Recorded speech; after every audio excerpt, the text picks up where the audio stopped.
ഒരു ഗർഭപാത്രത്തിന്റെ അറയിൽ നിന്ന് ഒരു വെളിച്ചത്തിന്റെ ലോകത്തേക്ക് നിന്നെ അള്ളാഹു കൊണ്ടുവരുമ്പോ ഇതേപോലെ ഭൂമിയുടെ ഗർഭപാത്രത്തിലേക്ക് നീ നാളെ പോകേണ്ടവനാ. നിനക്ക് കൊടി പിടിച്ചവനൊന്നും അവിടെ വരില്ല കേട്ടോ. ഒരുപക്ഷേ വരുന്നത് നിന്റെ ഖബറിന്റെ മുകളിൽ ഒരു റീത്ത് സമർപ്പിക്കാനാണ് കേട്ടോ. നിന്റെ മയ്യത്ത് ഈ പള്ളിയുടെ ഖബർസ്ഥാനിൽ വെച്ചിട്ട് മീതെ പലക നിവർത്തിയിട്ട് മിൻഹാ ഖലഖനാകും വഫീഹാ നുഈദുകും വമിൻഹാ നുഖ്രിജുകും താറത്തൻ നുഖ്റാ, 3 പടി മണ്ണ് വാരി സമ്മാനിച്ചിട്ട് അവർ എന്നേക്കുമായി വിട പറഞ്ഞു പോവുകയാണ്. ആ സമയത്ത് നിനക്ക് ആരുമില്ല മോനെ. ആ ഖബറിന്റെ അരികിൽ നീ അല്പസമയം നിൽക്കണേ പോകരുതേ എന്ന് വാവിട്ട് കരഞ്ഞാ പോലും ആ ഖബറിന്റെ അരികിൽ നിൽക്കാൻ നമുക്കൊരു കൂട്ടുകാരനെ കിട്ടില്ല കേട്ടോ. അത് നിനക്ക് ജീവനുള്ളിടത്തോളം കാലം, സമ്പത്തുള്ളിടത്തോളം കാലം, ആരോഗ്യമുള്ളിടത്തോളം കാലം നിനക്ക് കൂട്ടുകാരുണ്ടാകും. പക്ഷേ നീ ചേതനയറ്റ ശരീരമായി പോയാൽ ഒരാൾ പോലും നിന്നെ സഹായിക്കാൻ കാണില്ല കേട്ടോ. സഹായിക്കാനുണ്ടാകും. പള്ളിക്കാട് വരെയാണ് ആ ഖബറിന്റെ ഉള്ളിലേക്ക് മയ്യത്തെടുത്ത് വെച്ചിട്ട് എല്ലാവരും സലാം പറഞ്ഞു പോകുമ്പോ സുബ്ഹാനല്ലാഹ്, ഏതാനും നിമിഷത്തിനുള്ളിൽ ആ ഖബറിൽ നീ കണ്ണ് തുറക്കാൻ പോവുകയാണ്. ഇന്നലെ നിന്റെ കണ്ണടഞ്ഞതാണ്, അന്ന് നീ മരിച്ചുപോയെന്ന് പറഞ്ഞ് നാനാദിക്കിൽ നിന്ന് ജനങ്ങൾ നിന്നെ തേടി അവിടെ എത്തി. നിന്റെ മുന്നിലിരുന്ന് യാസീനോദി ദുആ ചെയ്തു. ഈ ഖബറിന്റെ ഉള്ളിലേക്ക് നിന്റെ മയ്യത്ത് വെച്ചിട്ട് അവര് പോയില്ലേ? നീ കരുതുന്നുണ്ടോ എക്കാലത്ത് ഞാൻ ഉറങ്ങിക്കിടക്കുമെന്ന്? കരുതണ്ട.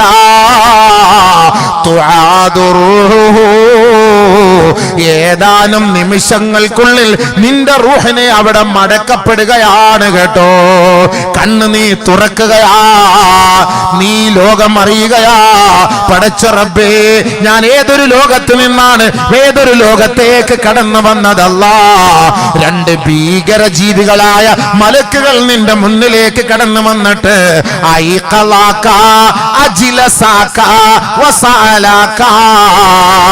ഇത് യാഥാർത്ഥ്യമാണ്, ഇത് യാഥാർത്ഥ്യമാണ്. ആർക്കും നിഷേധിക്കാൻ കഴിയില്ല കേട്ടോ. എത്ര വലിയ നിഷേധികളെ പോലും വേദനിപ്പിച്ച മണ്ണാണ് ആ ഖബറിന്റെ ഇരുണ്ട അറ. ആ ഖബറിലേക്ക് കിടക്കുമ്പോ 2 രൂപം നിന്നെ തട്ടി ഉണർത്തുകയാണ്, എഴുന്നേൽപ്പിച്ചിരുത്തുകയാ. നിന്നോട് ചോദിക്കുകയാണ്, മൻ റബ്ബുക, ആരാണടോ നിന്റെ റബ്ബ്? ആരാൻ? മെസ്സി ആരാധിച്ചവൻ പറയും മെസ്സി, നെയ്മറിനെ ആരാധിച്ചവൻ പറയും നെയ്മർ, എംബാപ്പെ ആരാധിച്ചവൻ പറയും എംബാപ്പെ, റൊണാൾഡോ ആരാധിച്ചോ റൊണാൾഡോ, ഫിലിം സ്റ്റാറിനെ ആരാധിച്ചവൻ അവരവരുടെ പേര് പറയും. അല്ലാഹയെ ആരാധിച്ചവൻ റബ്ബി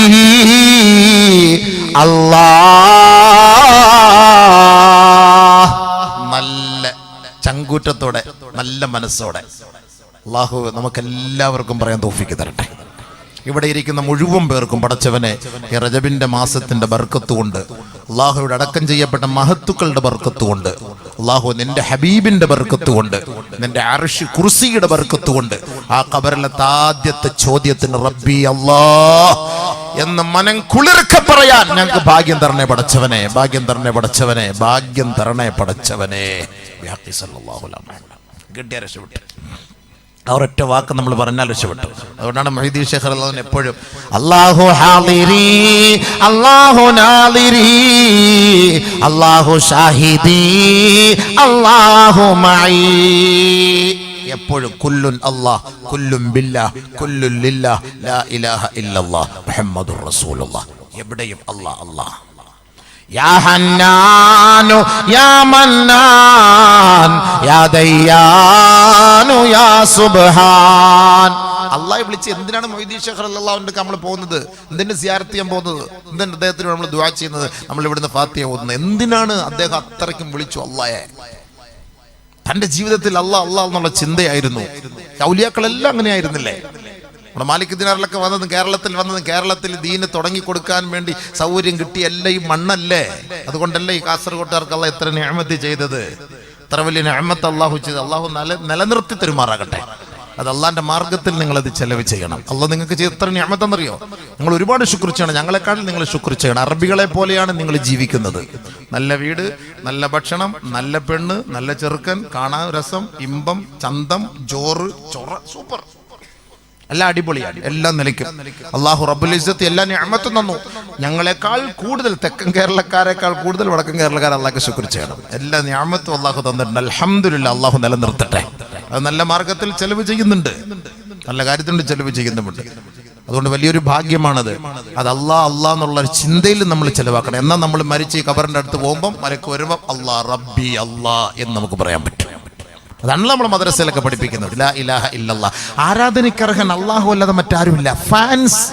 ഫാൻസ് അസോസിയേഷൻ. എന്ത് ഈ ഫാൻസ് അസോസിയേഷൻ? ഈ ഫാൻ എന്ന് പറഞ്ഞ ആരാ? ഈ ഫാൻ ആരാധ്യൻ ആരാണ്? ഞാൻ മെസ്സിയുടെ ആരാധ്യൻ. മെസ്സി എന്റെ ആരാധ്യനാണ് എന്ന് നമുക്ക് പറയാൻ പറ്റുമോ? പോയില്ലേ? ഈമാൻ പോയില്ലേ? ലാ ഇലാഹ ഇല്ലല്ലാഹ്. ആരാധനയ്ക്കർഹൻ അല്ലാഹു അല്ലാതെ മറ്റാരുമില്ല കേട്ടോ. ആരാധ്യൻ അവനാണ്. നമ്മൾ അള്ളാന്റെ ഫാനാണെന്ന് പറയണം. ബാക്കിയെല്ലാം കുല്ലു മൻ അലൈഹാ ഫാൻ, കുല്ലു മൻ അലൈഹാ ഫാൻ വയബ്ഖാ വജ്ഹു റബ്ബിക ദുൽ ജലാലി വൽ ഇക്റാം ഫബിഅയ്യി ആലാഇ റബ്ബികുമാ തുകദ്ദിബാൻ. അല്ലാഹു അല്ലാതെ ആ നിതാന്ത ജാഗ്രതയുള്ള നിത്യ ചൈതന്യമായ ആ ജ്യോതിസല്ലാതെ ബാക്കിയെല്ലാം നശിച്ചു പോകും മക്കളെ, തകർന്നു പോകും യുവാക്കളെ. നമ്മൾ ആരെയെല്ലാം ആരാധിച്ചിട്ടുണ്ടോ അതെല്ലാം നശിച്ചു പോകും കേട്ടോ. വനുഫിഖ ഫിസ്സൂർ ഫഇദാ ഹും മിനൽ അജ്ദാദ്.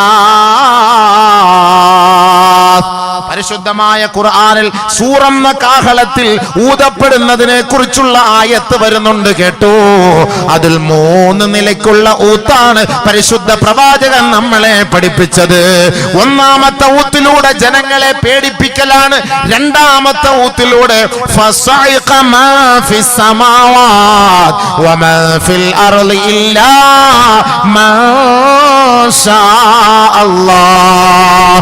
അല്ലാഹു ഉദ്ദേശിച്ച ചിലരൊഴികെ എല്ലാ തകർന്ന് തരിപ്പണമായി പോകുമെന്ന് പരിശുദ്ധ ഖുർആൻ പറയുമ്പോ ആരാണ് ചിലരെന്ന് ബഹുമാനപ്പെട്ട ജിബ്രീൽ അലൈഹിസ്സലാത്തു വസ്സലാം ആദരവായ റസൂലുള്ളാഹി തങ്ങളോട് ചോദിക്കുകയാണ്, ആരാണ് ചിലര് നബിയേ?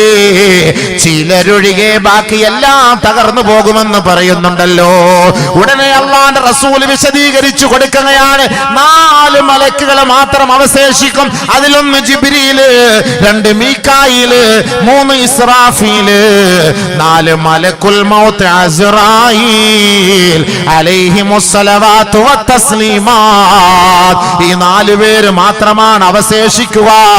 ബാക്കിയുള്ള ആരാധ്യർ എന്ന് പറയുന്ന മുഴുവൻ പേരും കേട്ടോ മണ്ണിനടിയിൽ തകർന്ന് തരിപ്പണമാകും. അവർക്കൊന്നും ഒരായസില്ല കേട്ടോ. ഇതാ സുൽസിലത്തിൽ അർളു സിൽസാലഹാ വഅഖ്റജത്തിൽ അർളു അസ്ഖാലഹാ വഖാലൽ ഇൻസാൻ മാലഹാ. ഭൂമി കിടകിടാ വിറപ്പിക്കപ്പെടുകയാണ്. ഈ ഭൂമിക്കുള്ളിൽ ഒളിപ്പിച്ചു വെക്കപ്പെട്ടിരിക്കുന്ന രഹസ്യങ്ങൾ അതിന്റെ പരസ്യമായി പറയപ്പെടുന്ന ഒരു കാലം വരികയാ. ജനങ്ങൾ പരസ്പരം ചോദിക്കുകയാണ്, പടച്ചവനെ എന്താണ് ഞങ്ങൾ ഈ കേൾക്കുന്നത്? എന്താണ് ഞങ്ങൾ ഈ സംഭവിക്കുന്നത്? ഞങ്ങൾ ഇതിന് നേർസാക്ഷ്യം വഹിക്കുകയാണല്ലോ. വഖാലൽ ഇൻസാൻ മാലഹാ. ഞങ്ങൾക്ക് എന്താണ് സംഭവിച്ചതെന്ന് ഓരോ വ്യക്തികളും പരസ്പരം ചോദിക്കുന്ന ഒരു ദിവസം സംജാതമാകും കേട്ടോ. അന്ന് നമുക്ക് മറുപടിയില്ല, അന്ന് നമുക്ക് സുരക്ഷാ വലയമില്ല, അന്ന് നമുക്ക് അംഗരക്ഷകരില്ല, നമ്മെ രക്ഷിക്കാൻ ഒരാളും നമ്മിലേക്ക് കടന്നു വരില്ല. അന്ന് മുഴുവനും തകർക്കപ്പെടുകയാണ്, അന്ന് മുഴുവനും നശിക്കുകയാണ്. ഒരാളുമില്ല ഈ ലോകത്ത്. ആര് ഏത് മനുഷ്യനെ ആരാധിച്ചിരുന്നോ, ഏത് ബിംബങ്ങളെ ആരാധിച്ചിരുന്നോ, ഏത് വടവൃക്ഷങ്ങളെ ആരാധിച്ചിരുന്നോ, അത് മുഴുവനും തകർന്ന് തരിപ്പണമാകുമത്രേ. ഇല്ല മൻഷാ അല്ലാഹു ഉദ്ദേശിച്ച ചിലരൊഴികെ, നിതാന്ത ജാഗ്രതയുള്ള അല്ലാഹുവും ഒഴികെ ബാക്കിയെല്ലാം തകർന്നു പോവുകയാണ്. ഈ നശിച്ചു പോകുന്നവനെ വാനോളം ഉയർത്തിയിട്ട് ഞാൻ അവന്റെ ഫാനാണെന്ന് പറയണോ ചെറുപ്പക്കാരാ? ഒരിക്കലും നശിക്കാത്ത റബ്ബേ നീയാണ് എനിക്ക് തുണയെന്ന് വിളിക്കലല്ലേ നല്ലത് ചെറുപ്പക്കാരാ. ആ പ്രവാചകൻ അല്ലാഹുവിനെ അല്ലേ വിളിച്ചുകൊണ്ട് നടന്നത്, അല്ലാഹുവിനെ അല്ലേ ലോകത്ത് പരിചയപ്പെടുത്തിയത്. ആ നിതാന്ത ജാഗ്രതയുള്ള നിത്യ ചൈതന്യമായ മലിക്കുൽ മുലൂക്കായ റബ്ബേ, അവനെ ഒന്ന് കാണാനല്ലേ ഹബീബ് ആഗ്രഹിച്ചത്. മുസ്ലിമീങ്ങളായ നമ്മുടെയും ആഗ്രഹം അതല്ലേ? അതുകൊണ്ടാണ് സഹോദരങ്ങളെ ഈ 4 മലക്കുകൾ ഒഴികെ ബാക്കിയെല്ലാം നശിച്ചു പോകുമെന്ന് പറഞ്ഞത്. ഇല്ല ഇല്ല, ഈ 4 പേരും നശിച്ചേ മതിയാവൂ. ജിബ്രീലും മരിക്കും കേട്ടോ, മീകായിലും മരിക്കും കേട്ടോ, ഇസ്രാഫീലും മരിക്കും കേട്ടോ, മലക്കുൽ മൗത്ത് അസ്റായീലും മരിക്കും കേട്ടോ. നമ്മുടെ റൂഹിനെ പിടിക്കുന്ന മലക്കുൽ മൗത്ത് ഉണ്ടല്ലോ, ഈ ലോകത്ത് നിന്ന് വിട പറയുമെന്ന് നബിയുനാ ഹബീബുനാ റസൂലുള്ളാഹി. അല്ലാഹു തആല ജിബ്രീലിനോട് ചോദിക്കുകയാ, ജിബ്രീലേ ഈ ഭൂമിയുടെ മുകളിൽ ഇനി ആരാണ് ജീവിച്ചിരിക്കുന്നത്? ഞാനുണ്ട് അല്ലാ, മീകായിലുണ്ടല്ലാ, ഇസ്രാഫീലുണ്ടല്ലാ, അസ്റായീലുണ്ടല്ലാ. അല്ലാഹു റബ്ബുൽ ഇസ്സത്ത് ജിബ്രീലിനോട് പറയും, ലാ ബുദ്ദ മിൻ മൗതിക. ജിബ്രീലേ നീ മരിക്കൽ അനിവാര്യമാണ്, നീയും മരിക്കണേ. ജിബ്രീൽ മരിക്കുകയാ. മീകായിലിനോട് പറയും, ലാ ബുദ്ദ മിൻ മൗതിക, നീയും മരിക്കൽ അനിവാര്യമാണ്, മീകായിലും മരിക്കുകയാണ്. ഇസ്രാഫീലിനോട് പറയും, ലാ ബുദ്ദ മിൻ മൗതിക, നീയും മരിക്കൽ അനിവാര്യമാണ് കേട്ടോ. അങ്ങനെ ഇസ്രാഫീൽ അലൈഹിസ്സലാത്തു വസ്സലാം ഈ ലോകത്ത് നിന്ന് വിട പറയുകയാണ്. അവസാനമായി മരിക്കുന്ന മലക്ക് രണ്ടഭിപ്രായമുണ്ട്. ഒന്ന് ജിബ്രീലാണെന്നും പറയപ്പെടുന്നു, മറ്റൊന്ന് മലക്കുൽ മൗത്ത് അസ്റായീൽ അലൈഹിസ്സലാം ആണെന്നും പറയപ്പെടുന്നു. എന്തായാലും അസ്റായീലും മരിക്കും കേട്ടോ. നമ്മുടെ റൂഹിനെ പിടിക്കുന്ന മലക്കാ, ആ മലക്കുൽ മൗത്തും ഈ ലോകത്ത് നിന്ന് വിട പറയും കേട്ടോ. മലക്കുൽ മൗത്തിനോട് അല്ലാഹു പറയുകയാ, ലാ ബുദ്ദ മിൻ മൗതിക യാ മലക്കൽ മൗത്ത്. ഏ മലക്കുൽ മൗത്തേ നീയും മരിക്കൽ അനിവാര്യമാണ് കേട്ടോ. മലക്കുൽ മൗത്ത് അലൈഹിസ്സലാം മരിക്കണമെന്ന് അള്ളാന്റെ തീരുമാനം വരുമ്പോ യജീഉ ബൈനൽ ജന്നത്തി വന്നാർ, സ്വർഗത്തിന്റെയും നരകത്തിന്റെയും ഇടയിലേക്ക് വരികയാണ്. സുമ്മ യൻസിഉ റൂഹഹു, അദ്ദേഹം സ്വന്തമായി തന്റെ റൂഹിനെ പിടിക്കുകയാ. ആ റൂഹിനെ പിടിക്കുമ്പോ ഫയസീഹു സൈഹാ, ഫയസീഹു സൈഹാ, വേദന കൊണ്ട്, കഠിനമായ വേദന കൊണ്ട് അട്ടഹസിക്കുകയാ. കഠിനമായ വേദന സഹിക്കവയ്യാതെ അട്ടഹസിക്കുകയാണ്. ഉടനെ ആ മലക്കുൽ മൗത്ത് പോലും പറയുകയാണ്, പടച്ച റബ്ബേ, അല്ലാഹുവേ, ഇത്രത്തോളം റൂഹിനെ പിടിക്കുമ്പോ വേദനയുണ്ടായിരുന്നെങ്കിൽ ഞാൻ ഈ സഹോദരങ്ങളായ സത്യവിശ്വാസികളുടെ റൂഹിനെ മെല്ലെ മെല്ലെ പിടിക്കുമായിരുന്നു. അല്ലാ, മലക്കുൽ മൗത്ത് പോലും അറിയില്ല ഇത്രത്തോളം റൂഹിനെ പിടിക്കുമ്പോ വേദനയുള്ള കാര്യം. ഓർക്കണേ സഹോദരാ, മലക്കുൽ മൗത്ത് പോലും ആ വേദന അനുഭവിക്കുകയാണ്. ലോകത്തിന്റെ പ്രവാചകൻ അനുഭവിച്ചില്ലേ? വിപ്ലവത്തിന്റെ നായകൻ അനുഭവിച്ചില്ലേ? നമ്മെ നാമാക്കി മാറ്റിയ ലോകത്തിന്റെ ഗുരുഭൂതരായ മുത്തു മുഹമ്മദ് മുസ്തഫ സല്ലല്ലാഹു അലൈഹി വസല്ലമ തങ്ങള് അവശനായി ആയിഷ ബീവിയുടെ നെഞ്ചിൽ കിടക്കുകയാ. ശരീരം തളർന്നു പോവുകയാ. ആയിഷ ബീവിയോട് പറയുന്നു, ആയിഷേ, ഇന്നലിൽ മൗതി ലസകറാത്ത്. മരണത്തിന് ഇത്ര വേദനയുണ്ടോ ആയിഷേ? ഇത്രത്തോളം വേദനയുണ്ടോ ആയിഷേ? അല്ലാഹുവിന്റെ റസൂൽ സല്ലല്ലാഹു അലൈഹി വസല്ലമ തങ്ങൾ നമ്മളിൽ രണ്ടുപേരെ അനുഭവിക്കുന്ന മരണവേദനയാണ് അല്ലാഹുവിന്റെ റസൂൽ ഒറ്റയ്ക്ക് അനുഭവിച്ചതെന്ന് മഹദിയായ ആയിഷ സിദ്ദീഖ റളിയല്ലാഹു അൻഹാ. ആയിഷ ബീവി നേരിൽ നബി തങ്ങളുടെ വഫാത്തിന്റെ വെപ്രാളം കണ്ടുകൊണ്ട് പറയുകയാണ്, എന്റെ ഹബീബായ തങ്ങൾ അനുഭവിച്ച മരണവേദന ഞാൻ നേരിൽ കണ്ടവളാ. ഇതേപോലെ ഒരു മരണവേദന ഇനി ലോകത്തൊരാളും അനുഭവിക്കില്ല കേട്ടോ. അത്രത്തോളം വേദന അനുഭവിച്ചിട്ട് നാം ഈ മണ്ണിനടിയിലേക്ക് പോകുകയുള്ളൂ യുവാക്കളെ. അതെപ്പോഴാ മരിക്കുക എന്നറിയില്ല. ഞാനൊരു ചെറുപ്പക്കാരനാ, എനിക്കിന്നി 100 വയസ്സ് വരെയുണ്ട്, 60 വയസ്സ് വരെയുണ്ട്. ഞാനിപ്പോ മരിക്കൂല എന്ന് കരുതണ്ട കേട്ടോ. ദിവസം തോറും പത്രമെടുത്തിട്ട് ചരമകോളമൊന്ന് നോക്കണേ. എത്ര ചെറുപ്പക്കാരാ, പരിശുദ്ധമായ മുസ്ലിം ചെറുപ്പക്കാരാ, എത്ര ഫ്രീക്കന്മാരാ ഹൈവേ റോഡിൽ വണ്ടി ഇടിച്ചു കിടക്കുന്നത്. നമ്മൾ എന്നും കാണുന്ന കാഴ്ചയല്ലേ? അവരുടെ ജീവിതത്തിൽ അവർ എന്ത് ബാക്കിയാക്കിയിട്ടാണ് പോയത്? ഒന്ന് ചിന്തിക്കൂ സഹോദരാ. നമസ്കാരമില്ല, ഇബാദത്തില്ല, കേവലം പാസ്പോർട്ടിൽ മുസ്ലിം എന്ന പേരാണ്. പള്ളിയുമായി പുലബന്ധം പോലുമില്ല. അല്ലാഹുവിന്റെ റസൂലുമായി ഒരു സുന്നത്തോ ഒരു സ്നേഹവുമില്ല.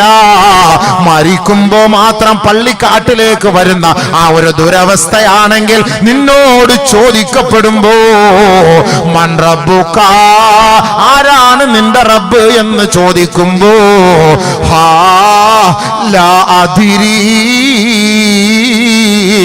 എനിക്കറിയില്ല എന്റെ നാശമേ എന്ന് പറയേണ്ടി വരും. അല്ലാഹു കാത്തിരക്ഷിക്കട്ടെ, അല്ലാഹു കാത്തിരക്ഷിക്കട്ടെ. അങ്ങനെ ഒരു അവസ്ഥ നമുക്ക് ഉണ്ടാകരുത്. പോയി പിന്നെ രക്ഷയില്ല. എനിക്കറിയില്ല എന്നെങ്ങാനും പറഞ്ഞു പോയാൽ തീർന്നു, പിന്നെ രക്ഷയില്ല. മറിച്ച് റബ്ബി അല്ലാ, റബ്ബി അല്ലാ ആരെങ്കിലും പറഞ്ഞാൽ നാദാ മുനാദിം മിനസ്സമാ, ആകാശലോകത്ത് നിന്ന് വിളിയാളമുണ്ടാകും കേട്ടോ. അൻ സദഖ അബ്ദി, എന്റെ ദാസം പറഞ്ഞത് സത്യമാണ് മലക്കുകളെ. അതുകൊണ്ട് ഇഫ്തഹൂ ലഹു ബാബൻ ഇലൽ ജന്ന. 6000 സ്ക്വയർ ഫീറ്റ് വീട്ടിൽ കിടന്നുറങ്ങിയ നിന്റെ മയ്യത്ത് ഈ കാണുന്ന 100 സ്ക്വയർ ഫീറ്റിന്റെ കബറിന്റെ ഉള്ളിലേക്ക് കൊണ്ടിടുമ്പോ അത് വിശാലമാക്കണോ, അത് വിശാലമാകണോ. റബ്ബി അല്ലാ എന്നൊരു വാക്ക് നിന്റെ നാവിൽ നിന്ന് വന്നാൽ ആകാശത്ത് നിന്ന് അല്ലാഹു വിളിച്ചു പറയും അത്രേ, എന്റെ ദാസം പറഞ്ഞത് സത്യമാണ് കേട്ടോ. അദ്ദേഹത്തിന് വേണ്ടി ആ കബറിൽ നിന്ന് സ്വർഗത്തിലേക്ക് ഒരു വാതിൽ തുറന്നു കൊടുക്കണേ, സ്വർഗത്തിന്റെ വിരിപ്പ് വിരിക്കണേ, സ്വർഗത്തിന്റെ രസാനുഭൂതികൾ കാട്ടിക്കൊടുക്കണേ. ഒറ്റ ഫാൻ. ആരുടെ ഫാനാകണം? അല്ലാഹുവിന്റെ. എംബാപ്പയുടെ ഒന്നും അല്ല. മെസ്സിയുടെ ഒക്കെ ഉടുപ്പും അവന്റെ അണ്ടർവെയറൊക്കെ ഊരിക്കള. ഇതൊക്കെ ഇട്ടിട്ടാണ് നമ്മൾ നടക്കുന്നത്. മെസ്സിയുടെ ഒക്കെ ഉടുപ്പ് അണ്ടർവെയർ ഇട്ടിട്ട് നമ്മളൊക്കെ അത് കാണിക്കാൻ വേണ്ടിയിട്ട് എത്ര ആയിരം രൂപ അവൻ്റെ അണ്ടർവെയർ കാണിച്ചു കൊടുക്കാൻ വേണ്ടിയിട്ട് നമ്മളെ ഫ്ലക്സ് അടിച്ച് കൊടുത്ത പൈസ 5.25 കോടി രൂപ. എത്ര പാവപ്പെട്ടവർക്ക് വീട് വെച്ച് കൊടുക്കാം? ഒരു 5 ലക്ഷം റുപ്യ കൊടുത്തിട്ട് പാവപ്പെട്ടവന് വീട് വെച്ച് കൊടുത്താൽ എനിക്ക് ഖബറിനകത്ത് പുണ്യം ഉണ്ടായിരുന്നു. നിനക്ക് ഖബറിൽ പുണ്യം ഉണ്ടായനെ. ഒരു സറാമ്പി ചെറിയൊരു തൈക്കാവ് പള്ളി വെച്ച് കൊടുത്തിരുന്നെങ്കിൽ നിനക്ക് പുണ്യം ഉണ്ടായനെ. 10 പേർക്ക് മുസാഫ് വാങ്ങിക്കൊടുത്ത് ഖുർആൻ ഓതാൻ പഠിച്ച 10 മുത്തഅല്ലിമീങ്ങൾക്ക് 10 ദിവസത്തെ ഭക്ഷണം കൊടുത്തിരുന്നെങ്കിൽ നിനക്ക് പുണ്യം ഉണ്ടായനെ. നിന്റെ മരിച്ചുപോയതിൻ്റെ ഉപ്പ ഉമ്മക്കെല്ലാം ഖബറിൽ ഗുണം ബർക്കത്തുണ്ടായനെ. അതെല്ലാം കളഞ്ഞിട്ട് എംബാപ്പയുടെ ജട്ടി കാണിക്കാൻ വേണ്ടിയിട്ട് പൈസ ഉണ്ടാക്കി കൊടുത്തു. അവൻ ഇങ്ങനെ പിടിച്ചു വെച്ചോണ്ടിരിക്കുന്ന പൊക്കി കാണിക്കുന്ന സാധനം. ഇതിന് വേണ്ടിയിട്ട് പൈസ ഉണ്ടാക്കി ലക്ഷക്കണക്കിന് രൂപ, കോടിക്കണക്കിന് 5.25 കോടി രൂപ. 5.25 കോടി രൂപ. സമാധാനം പറയണം. പൈസ മുടക്കിയവരൊക്കെ സമാധാനം പറഞ്ഞേ പറ്റുള്ളൂ. കളിയും ചിരി. അപ്പൊ ഞാൻ പറഞ്ഞ ശരിയല്ലേ? നബി സല്ലല്ലാഹു അലൈഹി വസല്ലം തങ്ങൾ പറഞ്ഞ ഒരു കാലം വരും, അന്ന് ഈ സമുദായത്തിന് ഇഷ്ടം ഇത് തന്നെയാണ്, കളി ചിരി. ശരിയല്ലേ? അന്ന് ഒരു കാലം വരും, ഈ കാലഘട്ടത്തിൽ അന്ന് അതായിരിക്കും ആളുകൾക്ക് ഇഷ്ടം. അല്ലാതെ ഈ വഅദ് നസീഹത്ത് ഖുർആൻ. എന്റെ പൊന്നു സഹോദരൻ, ഇവിടെ ഒരു പന്തളിയാണെങ്കിൽ ഇവിടെ നിൽക്കാൻ സ്ഥലം കിട്ടുമോ? അടുത്ത മക്കബറോട് പൊളിക്കേണ്ടി വരും ആളുകൾക്ക് നിൽക്കാൻ വേണ്ടിയിട്ട്. അപ്പൊ ഞാൻ പറയുന്നത്, ഇനി ഉറൂസിന് ഒന്നുകിൽ ഒരു ഗാനമേള വെക്കുക, ഇല്ലാന്നുണ്ടെങ്കിൽ ഒരു പന്ത് കളി, എൻ്റെ ഒരു ഫൈനൽ മത്സരം വെക്കുക, ലാസ്റ്റ് ഒരു ദുആ സമ്മേളനം വെക്കുക. ഭയങ്കര ആളായിരിക്കും എല്ലാ ഉറൂസിനും. അത് തന്നെ നിങ്ങൾ നോക്കിക്കോളി. കമ്മിറ്റിക്കാർക്ക് പൈസയും കിട്ടും, ഭയങ്കര ആള് വായിക്കും, ഭയങ്കര ഉഷാറായിരിക്കും, നല്ല റാഹത്തായിരിക്കും. നിങ്ങളൊന്ന് വെച്ച് നോക്കി. അല്ലെങ്കിൽ ഷെയ്ഖുന എംബാപ്പയെ കൊണ്ടുവരണം ദുആയ്ക്ക്. ഷെയ്ഖുന എംബാപ്പ ഇവിടെ ദ്വാരക്കാൻ വന്നാൽ അല്ലാഹ് സുബ്ഹാനല്ലാഹ് ഇവിടെ അങ്ങനെ നിൽക്കാൻ ആളുണ്ടാവോ? സാക്ഷാൽ മുഹീദ്ദീൻ ഷേഖ് റളിയല്ലാഹു ഇറങ്ങി വന്നാലും ആൾ വരില്ല. കുത്തുബുൽ അഖ്താബ് ഇവിടെ ഇപ്പോൾ ദ്വാരക്കാൻ വരാന്ന് പറഞ്ഞാലും ഒരാൾ അവിടെ കിട്ടില്ല. മഹാനായ ഷെയ്ഖുന എംബാപ്പ ഉസ്താദിനെ കൊണ്ടുവന്ന, എംബാപ്പ തങ്ങളെ കൊണ്ടുവന്ന ഇവിടെ അല്ലാഹു അക്ബർ ആ ദുആയിൽ പങ്കെടുക്കാൻ എത്ര ആളുകളായിരിക്കും അല്ലേ? കൈ പിടിച്ചു മുത്താനും കാല് പിടിച്ചു മുത്താനും അവൻ്റെ ഷൂ നക്കിക്കൊണ്ട് വേണമെങ്കിൽ പോകാൻ. കഅബയിൽ പോയിട്ട് കഅബയുടെ കില്ല മുറിച്ചുകൊണ്ട് വരുന്ന പോലെ അവൻ്റെ അണ്ടർവെയറിൻ്റെ ഒക്കെ സൈഡൊക്കെ മുറിച്ച് കട്ട് ചെയ്ത് കൊണ്ടുപോകും. വീട്ടിൽ കൊണ്ട് തബറുക്കിന് വെച്ചേക്കും. അല്ലാഹ് ഇത് എംബാപ്പാൻ്റെ ബർക്കത്തായ അണ്ടർവെയറിൻ്റെ ഭാഗമാണെന്ന് പറയും, കൊണ്ടുവയ്ക്കും. അത് മനുഷ്യൻ അങ്ങനെയാണ് ആഗ്രഹം. മനുഷ്യന്റെ ആ ഇത് ഈ തബറുക്ക് എടുക്കുന്ന ഇങ്ങനെയാണ് സംഭവം. എല്ലാം ഇഞ്ചോട് ഇഞ്ച്, ചാണോട് ചാൺ. എന്റെ ഉമ്മത്ത് ഇവരെ പിൻപറ്റാതെ ലോകം അസ്തമിക്കൂല. പാശ്ചാത്യ ലോകത്തെ പിൻപറ്റുന്ന നബി സല്ലല്ലാഹു, യൂറോപ്യൻകാരെ പിൻപറ്റുന്ന നബി സല്ലല്ലാഹു അലൈഹി വസല്ലം തങ്ങൾ പറഞ്ഞതിന്റെ ഏറ്റവും വലിയൊരു ഉദാഹരണമാണ് നമ്മുടെ വീടുകളിൽ യൂറോപ്യൻ ക്ലോസറ്റ്. അതിന്റെ പേര് തന്നെ അങ്ങനെ തന്നെയല്ലേ? അങ്ങനെ തന്നെയാണ്. എല്ലാവരുടെ അങ്ങനെ തന്നെയല്ലേ? ഉദാഹരണം അങ്ങനെ തന്നെയാണ്. എല്ലാ യൂറോപ്യക്കാരെ പിൻപറ്റും. അതുകൊണ്ട് അള്ളാഹുവിനെ പിടിച്ചോളി. ഈ ഖബറിനകത്തേക്ക് പോകേണ്ടവരാണ് മഹാന്മാരൊക്കെ. രക്ഷപ്പെട്ട് അവരൊക്കെ രക്ഷപ്പെട്ട് നമ്മളും കൂടെ രക്ഷപ്പെടണം. നമ്മൾ രക്ഷപ്പെടാനായി ഇതിൽ ഈ പാതിരാത്രി ഇവിടെ ഒരുമിച്ച് കൂടുന്നത്.